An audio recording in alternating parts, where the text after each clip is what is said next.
Hey, what's up, y'all? Nevin here. Resist Trump. I am making this video to share a little bit about how I feel about our mission, lawful nonviolence, and where it's come up against a few situations where we've been challenged to remain consistent with the mission. And it starts with me. Um, I've been the manager of our Resist Trump social media accounts, and I've probably issued to date, now it's like April 6th, 2025, maybe 500 or so social media posts, like one every few days. Initially, it was like one every day. Now it's like one every week. There's just so much going on. Um, but yeah, out of all those 500 posts, I would say that there are three, and I'll link to them, and I'll link to the ones that I can in the comment section. Three that I wonder whether or not the posting was done in a wise way. Um, as you know, our mission is lawful nonviolent civil resistance, and we do not promote any sort of violence or even any sort of lawlessness in action. Social media is sort of where things have, unfortunately, in those three situations that I'm referring to, been blurred. Um, and they've caused me to reflect, in some cases regret, the posts that I've made.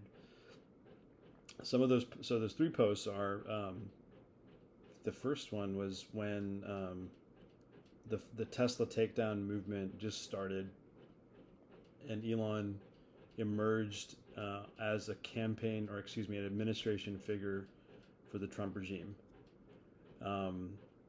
Probably shortly after his, chainsaw on the stage at CPAC, the Conservative Political Action Committee conference, someone posted a post on somewhere, I think it was Facebook or something, with like a sign, like a Tesla sign, like a vertical red Tesla sign, and someone had written "fuck you, fascist" in graffiti on the Tesla sign, and someone forwarded that to me, and I was just amazed, like, at its power, its simplicity, its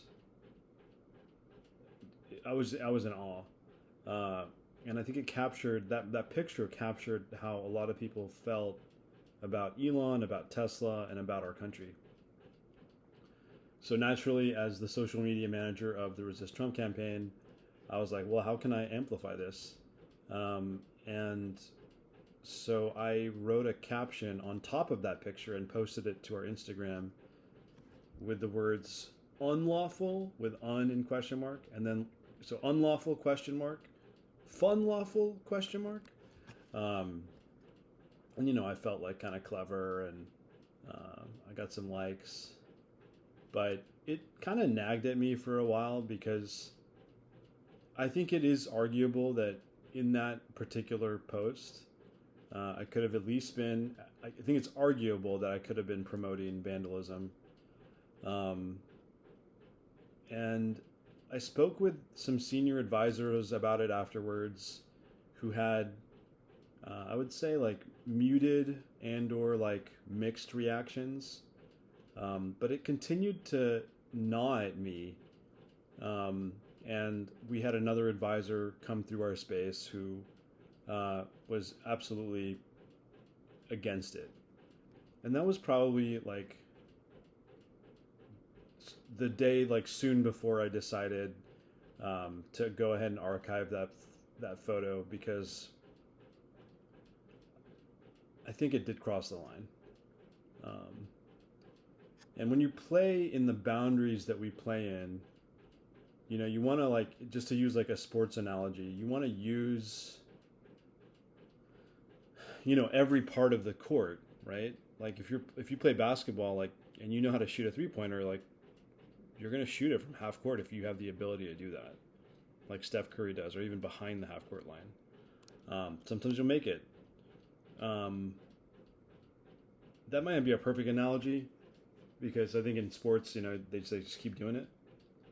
But in our case, when you're kind of like right at that edge, it can lead to a lot of like consequences that you don't necessarily want.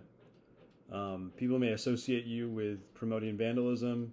We got just actually one comment from one person saying, "Why are you promoting, you know, this kind of stuff when you claim to be nonviolent?" And I think that's a fair critique. I think it's like a fair thing to say, and I didn't really have a good answer for it, so I didn't respond to the comment. There's been a couple of other things that I haven't removed from our social media, but I've been feeling a consistent amount of reflection about. There was another one where it was soon after Zelensky and Trump met in the Oval Office, and someone gave me a video, an obviously AI generated video, of Zelensky punching Trump in the face and knocking him out. And again, I was like, this is such a perfect encapsulation of how everyone feels. And we're called Resist Trump. Maybe I should post it. And then I posted it with the caption, something like nonviolence always or something like that. But even to this day, I ask myself, was that really a nonviolent action? And I don't know if that's true or not.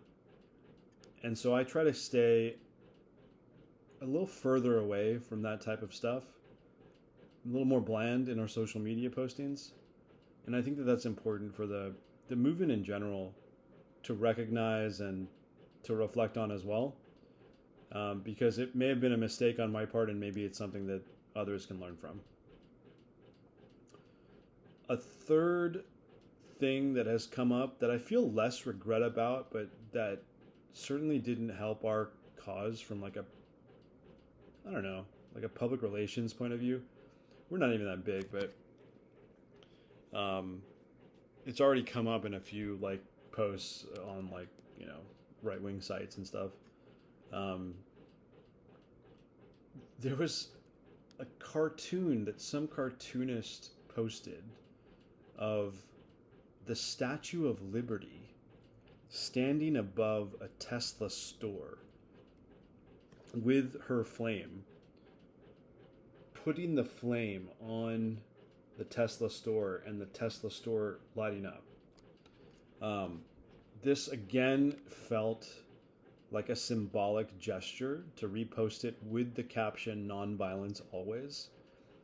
But it just so happened that 2 weeks or so after I posted that on Bluesky, 2 incendiary devices were found at the same Tesla store where a group that I had helped organized a protest.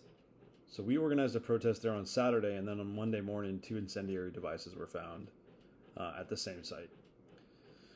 Obviously, we had nothing to do with it, but, it doesn't look great if you're posting about lighting Tesla stores on fire and then, like, incendiary devices are found.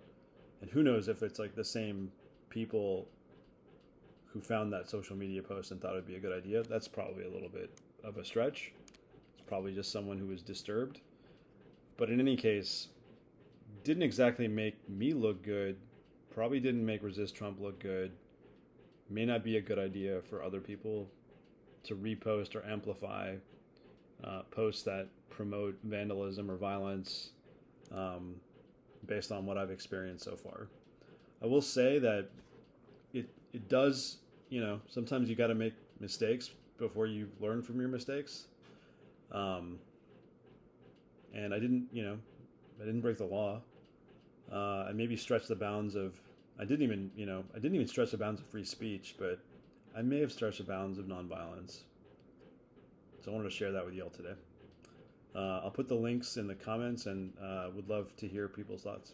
Thanks.